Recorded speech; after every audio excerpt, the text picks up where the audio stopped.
Imagine waking up in someone else's body and having to live his life every other day.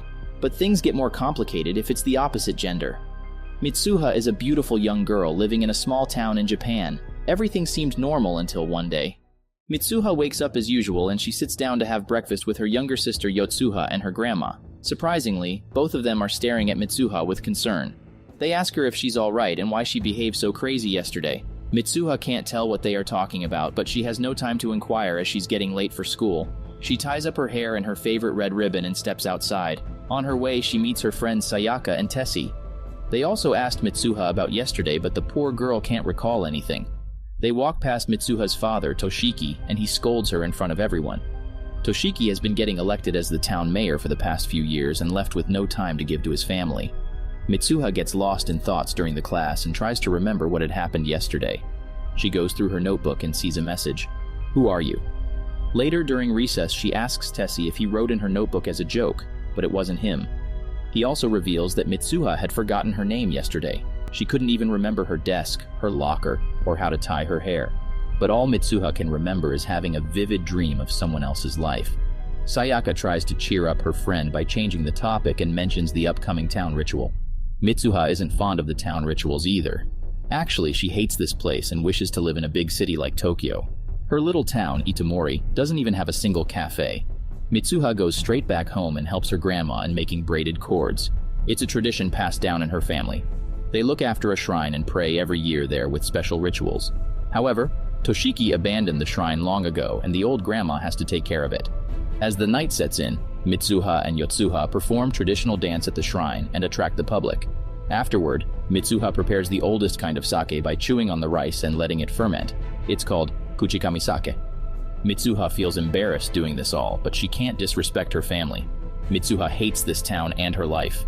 In her next life, she wants to become a handsome boy in Tokyo. Ops! The gods were listening to her. The next morning, she wakes up in a different body.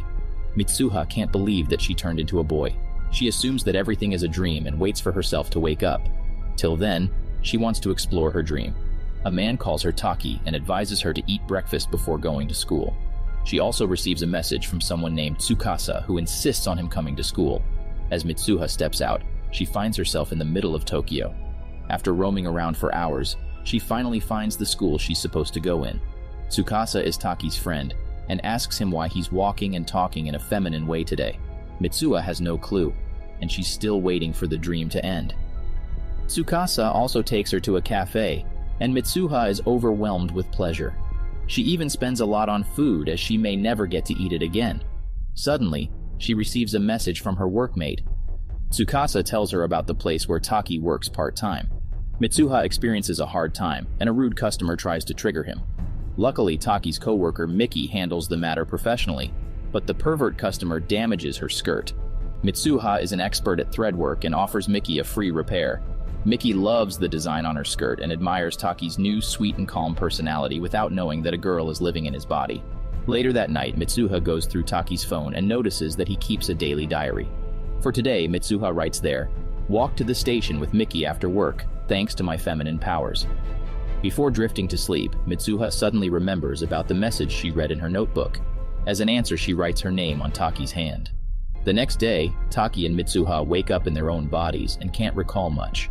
From what the people around them are saying, it's clear that they are switching bodies. They do it every 3 to 4 times a week without any apparent cause.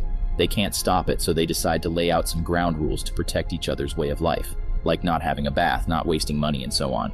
They also agree on leaving notes on each other's phone about what they did the whole day. After waking up in Mitsuha's body, Taki dresses up for school, but he has to go somewhere else today, the family shrine. God's body is considered to be in another place. They must travel there to complete an important family ritual. On their way, Grandma tells them about the braided cords they make. They are a representation of God's art. The threads tangle and break, but they connect again eventually. They are continuous like the flow of time. They finally reach their destination, which is a cave in the center of a valley. The kuchikami sake a person makes is like a part of his body. By offering it to God binds a connection with him. Taki puts Mitsuha's kuchikami sake at the cave and returns home. The next day, he wakes up in his own body. Mitsuha arranged a date with Miki, and now Taki has to attend it. He dresses up in a rush and reaches where Miki is waiting for him. Meanwhile, Mitsuha wishes that the date goes well, but deep in her heart, She feels jealous. Taki spends the whole day with Miki, but he stays lost in thoughts. He's more interested in Mitsuha than the girl he's hanging out with. Miki notices the longing in his eyes and says that she knows Taki had a crush on her, but now he seems to be in love with someone else.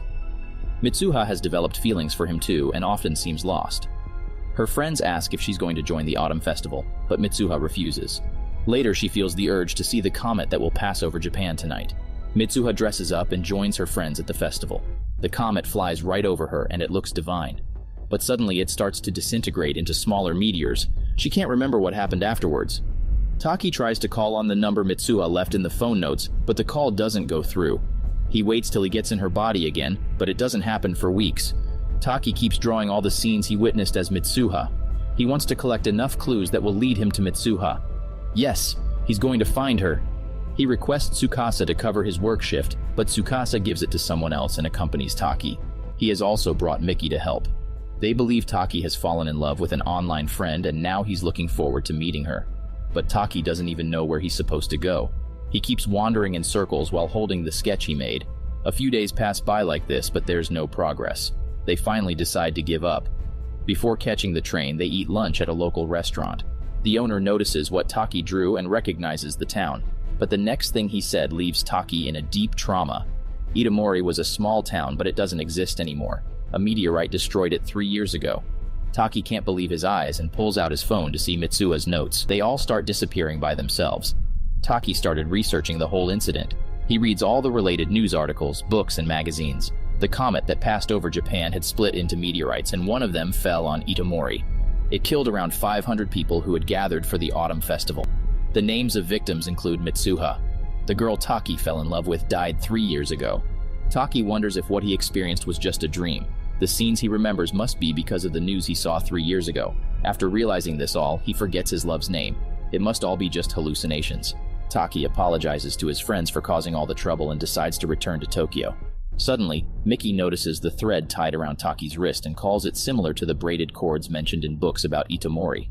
Taki can't remember how he got this thread, but he remembers about the shrine god he visited with Mitsuha grandma.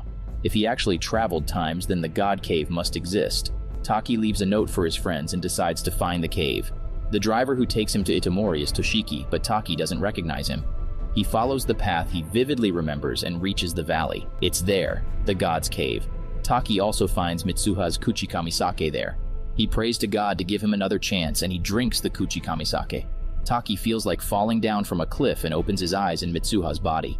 It's the day when the comet fell. Taki warns Mitsuha's sister and grandma, but they don't believe her. However, the grandma mentions having weird dreams in her youth. Mitsuha's mother also experienced something similar, so switching bodies is something that is passed down in this family, but Mitsuha is the first one to notice it.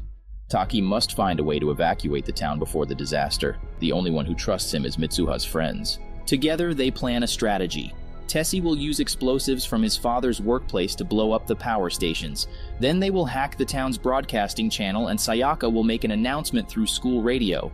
They will instruct the people to leave the areas in danger.